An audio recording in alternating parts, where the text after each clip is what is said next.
बच्चों सुप्रभातम। अपने पूर्व वीडियो में हमने आपको द्वितीय पाठ का अर्थ समझाया था। मुझे आशा है आप सब बच्चों ने उसका अर्थ अच्छी तरह समझ लिया होगा। अब हम इसी द्वितीय पाठ का अभ्यास आपके सामने प्रस्तुत करते हैं। अभ्यास को समझते हैं।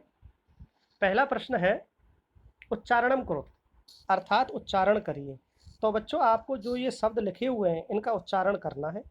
वो आप अपने अनुसार स्वयं इनको पढ़ेंगे। मैं आपको उच्चारण करके बता देता हूँ। जैसे पहले लिखा है कस्मिश्चित, फिर लिखा है नीचे क्षुधार्थः, सिंह पद पद्धति विचिन्त्य एतत् श्रुत्वा समाहवहनं साद्विदं वह संत्रस मनसाम प्रतिध्वनिः। दूसरा प्रश्न है एक पदेन उत्तरम लिखत, एक शब्द में उत्तर लिखना है बच्चों।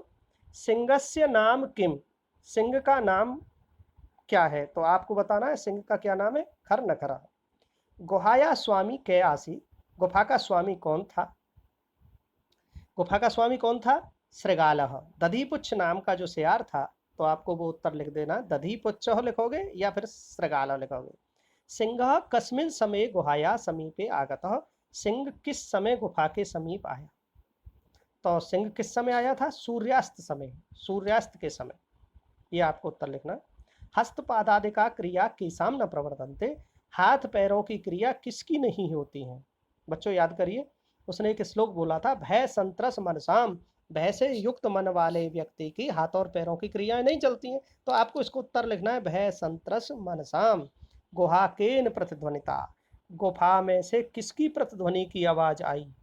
तो आपको उत्तर लिखना है सिंह गर्जनाया, सिंह की गर्जना की। प्रश्न नंबर 3 देखिए, पूर्ण वाक्य में उत्तर देना है। पूर्ण वाक्येन उत्तरत, पूर्ण वाक्य में उत्तर लिखिए। खर नखर कुत्र प्रतिवसति इसम, खर नखर कहाँ रहता था? पूर्ण वाक्य में उत्तर लिखोगे आपको तो ऐसे लिखना है, खर नखर वने प्रतिवसति इसम, खर नखर एक वन में रहता था। महती गुहाम दृष्टवा सिंह किम अचिंत्यत, बड़ी गुफा को देख करके सिंह ने क्या सोचा? बड़ी गुफा को देख करके सिंह ने क्या सोचा? तो वो आपको लाइन में से, पंक्ति में से पढ़ करके देख करके सिंह ने जो सोचा था, नूनम कश्चित अस्ति अतः, निश्चय ही यहाँ पर कोई है, इस तरह का उसने सोचा था। तो वो लाइन आपको वहाँ से लेकर के लिख देनी है। तीसरा प्रश्न आपको समझना है, श्रृगालः किम अचिंत्यत, श्यार ने क्या सोचा? श्यार ने क्या सोचा? तो श्यार ने जो सोचा था वो आपको बच्चों लिखना है। श्यार ने सोचा था, श्यार ने कहा था अहो विनिष्टु अस्मि। यहाँ देखिए इसने लिखा है अहो विनष्टु अस्मि, अरे आज मेरा नाश हो गया। ये आपको लिखना है केवल इतना ही, अहो विनष्टु अस्मि। और आगे प्रश्न देखते हैं आपको। श्रृगालः कुत्र पलायत, श्रृगाल जो है, श्यार जो है कहाँ पलायत माने भाग गया, कहाँ भाग गया? तो श्रृगालः दूरम पलायत, दूर भाग गया वो। गुहा समीपम आगत्य, गुफा के समीप आकर के श्रृगालः किम पश्यति, गुफा के पास आकर के श्यार ने क्या देखा? तो श्यार ने, आप ध्यान करिए क्या देखा था? श्यार ने देखा था सिंह के पैरों के निशान। तो आपको लिखना है गुहा समीपम आगत्य श्रृगालः सिंह पद पद्धति पश्यति। कै शोभते, कै माने कौन, शोभते माने शोभा को प्राप्त करता है, कौन शोभा को प्राप्त करता है? तो श्लोक में आया है, श्लोक में जो आया है वो आपको पहली लाइन का उसमें लिखना है, अनागतम यह कुर्ते से शोभते। यहाँ दिया हुआ है अनागतम यह कुर्ते से शोभते, जो सामने आई विपत्ति का पहले से ही समाधान करता है वही शोभा को प्राप्त होता है। ये आपको वहां पर लिख देना है।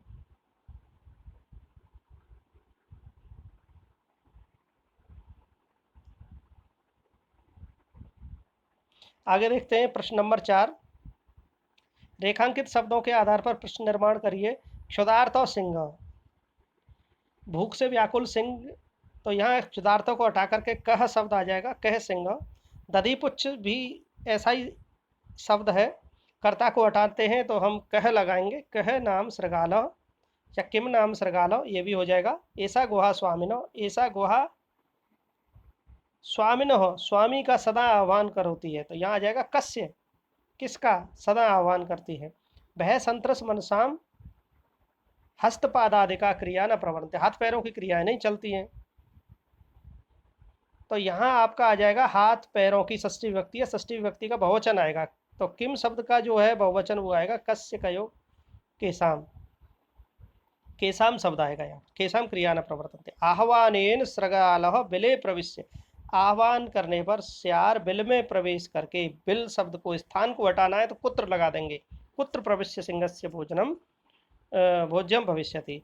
आगे लिखना है बच्चों, आगे देखिए घटनाक्रम के अनुसार वाक्यों को लिखिए।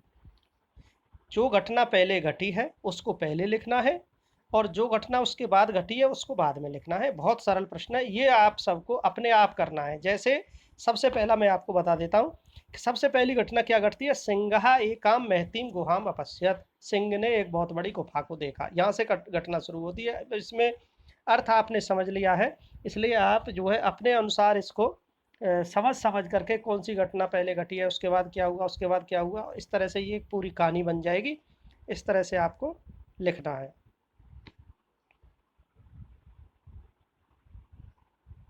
तो ये आपने देखा, यथा निर्देशम उत्तरत, निर्देश के अनुसार उत्तर दीजिए। प्रश्न नंबर 6, एकाम महतीम गुहाम दृष्टवा, एक बड़ी गुफा को देख करके, अस्मिन वाक्य, इस वाक्य में कति विशेषण पदानी संख्या सह पदानी अपि लिखत, इस वाक्य में कति विशेषण पदानी, कितने विशेषण पद हैं, संख्या सह पदानी अपि लिखत, संख्या के साथ भी लिखना है। अब इसमें संख्या वाला शब्द है एकम, और गुफा के लिए विशेषण लगाया महती, तो ये दोनों लिख देने, विशेषण के रूप में महती और संख्या के रूप में एका। तद हम अस्य आह्वानम करोमि, तो मैं इसका आह्वान करता हूँ। अहम इति पद कस्मै प्रयुक्तम, ये अहम शब्द किसके लिए आया है, मैं इसका आह्वान करता हूँ। अहम शब्द किसके लिए आया है, अहम शब्द श्यार के लिए नहीं, ये क्या श्यार के लिए आया है, नहीं, मैं इसको आह्वान करता हूँ, ये शेर सोचता है, तो शेर के लिए ये शब्द आया है। यदि त्वम माम न आह्वायसी, यदि तू मुझे नहीं बुलाएगा, अस्मिन वाक्य कर्तृपदम किम, इस वाक्य में क्रिया का पद, कर्ता का पद क्या है। यदि त्वम माम न आह्वायसी, यदि तू मुझे नहीं बुलाएगा, तो इसमें कर्तृपद, कर्ता का पद है त्वम, क्योंकि तू नहीं बुलाएगा, तुम नहीं बुलाओगे, ये है इसमें। सिंह पद पद्धति गुहायाम प्रविष्टा दृश्यते, सिंह की पद पद्धति पैरों के निशान गुफा में प्रवेश करते हुए दिखाई देते हैं, प्रविष्टा दृश्य दिखाई देते। अस्मिन वाक्य क्रियापदम किम, इस वाक्य में क्रियापद क्या है, प्रवेश करते हुए दृश्यते, तो दृश्य शब्द जो है वो क्रियापद है। वने अत्र संस्थस्य समागता जरा, इस वन में रहते हुए मेरा बुढ़ापा आ गया। इस पद में, इस वाक्य में अव्य पद क्या है, वने अत्र, वने माने वन में, अत्र माने यहाँ, संस्थस्य माने रहते हुए, समागता माने आ गया, जरा माने बुढ़ापा। तो यहाँ पर अव्य पद बच्चों वो होता है जो लिंग वचन विभक्ति का कोई प्रभाव नहीं रखता, वो किसी भी लिंग के साथ, किसी भी वचन के साथ, किसी भी विभक्ति के साथ प्रयोग में होता है, उस पर कोई प्रभाव नहीं पड़ता, वो अपना जैसा तैसा ही रहता है। तो यहाँ पर अत्र शब्द ऐसा है जो अव्य पद है। अब आगे का प्रश्न देखते हैं, प्रश्न नंबर 7, मंजूषा में से अव्य पदों को चुन करके रिक्त स्थान की पूर्ति करो। तो एकस्मिन वने, ये कहानी है बच्चों, कहानी को आपको ध्यान से पढ़ना है, और इसमें जो शब्द हैं उनसे पूर्ति करोगे तो ये कहानी बन जाएगी। एकस्मिन वने, एक वन में,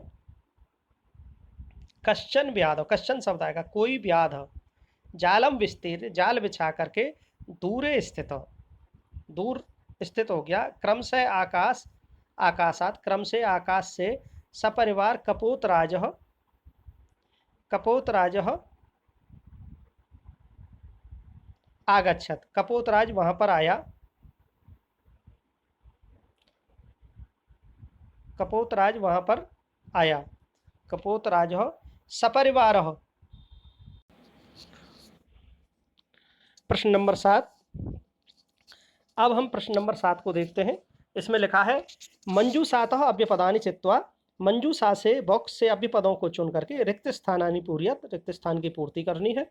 बच्चों ये कहानी है और कहानी में आपको रिक्त स्थान की पूर्ति करनी है। मैं आपको कहानी का हिंदी में अनुवाद भी साथ साथ में बताता जा रहा हूँ, जिससे कि आपको इस प्रश्न को हल करने में किसी भी प्रकार की कोई परेशानी नहीं हो। एकस्मिन् वने, एक वन में, कश्चिन कश्चन व्याधः, यहाँ आएगा कश्चन माने कोई व्याध, कोई शिकारी, जालम विस्तीर्य, जाल बिछा करके, दूर स्थित, दूर स्थित हो गया तो दूर शब्द आ जाएगा। क्रमशः आकाशात, उसी क्रम से आकाश से, सपरिवार कपोतराज तत्र आगच्छत, कपोतराज माने कबूतरों का राजा वहां आया। यदा कपोता, जब कपोतों ने, जब कबूतरों ने, तंडुलान अपश्यन, चावलों को देखा, तदा, अब यहाँ तदा आ जाएगा, तब, तेसाम लोभो जातो, उनको लोभ आ गया, परम राजा सहमतो नासीत, लेकिन राजा सहमत नहीं था। तस्य युक्ति आसीत, उसकी युक्ति थी, यदि वने, यहाँ वन से पहले जो शब्द है, जो रिक्त स्थान है उसमें आएगा यदि। यदि वने कोअपि मनुष्यो नास्ति, यदि वन में कोई भी मनुष्य नहीं है, कुतः तंडुलानाम संभवो, तो चावल कहाँ से आए। अब जो खाली स्थान है आगे, वहाँ आएगा परम, परम अर्थात लेकिन, लेकिन राज्ञः उपदेशम अस्वीकृत्य, राजा के उपदेश को अस्वीकार करके, कपोतः तंडुलान खादितुम प्रवृत्ता, कपोत जो है, कबूतर जो है, चावलों को खाने में प्रवृत्त हो गए। जाले च निपतिता, और जाले च निपतिता, जाले के पश्चात जो खाली स्थान है उसमें आएगा च, और जाल में फंस गए। अतः उक्तम, इसलिए कहा गया है, सहसा विदधीत न क्रियाम, यहाँ पर जो खाली स्थान है इसमें आएगा सहसा, अर्थात अचानक ही किसी कार्य को नहीं करना चाहिए। इस तरह से बच्चों आपने इस कहानी को समझ लिया होगा।